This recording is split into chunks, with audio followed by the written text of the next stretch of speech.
This is a petition to get the Obama administration to pay attention to school libraries in a very powerful way. If we can get 25,000 signatures, then in fact they'll take a look at the petition. If we get 24,999 signatures, then it doesn't go to the president's staff to really take a look at. So it's extremely important that we get 25,000. But the reason it's important to the American Library Association as a whole is that libraries are really an ecosystem in the community.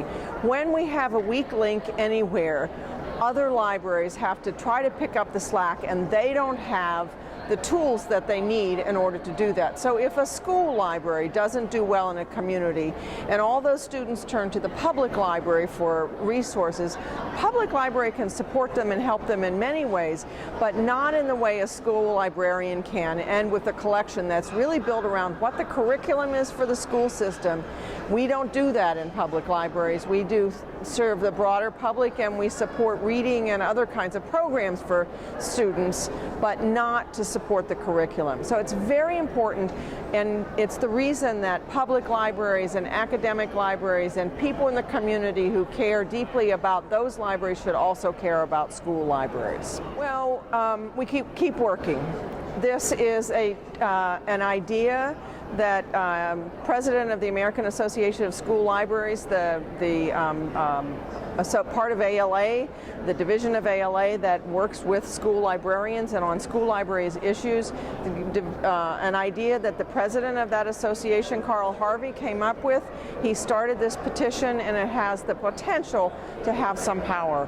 But we will continue working in all the other ways that we can to get school libraries more visible, and the importance of certified school librarians in those school libraries, as well as how do we make sure that ESEA, which is going to be reauthorized this year, gets funding that is specifically designated for school libraries. Well, when we realize how important formal learning structures are within our society, we have mandatory attendance to school for children up to a certain age, and that education is what prepares them to be productive members of society.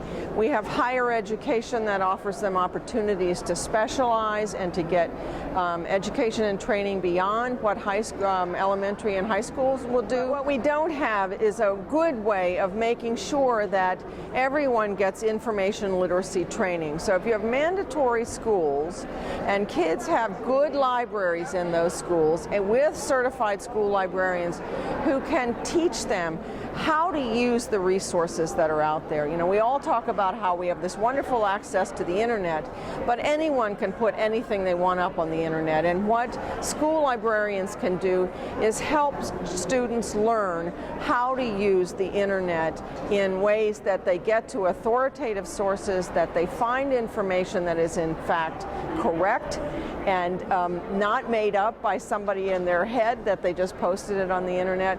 So there's a great opportunity to teach students about how to do that. Also for teachers to be able to use the internet and the resources on the internet in their teaching in the classroom. So school librarians work a lot with teachers to help them integrate the resources that are available on the internet into the classroom. So there are a variety of ways that the internet is particularly important, but school librarians have always been engaged in information literacy, whether it was how to find information in a book or some other resource.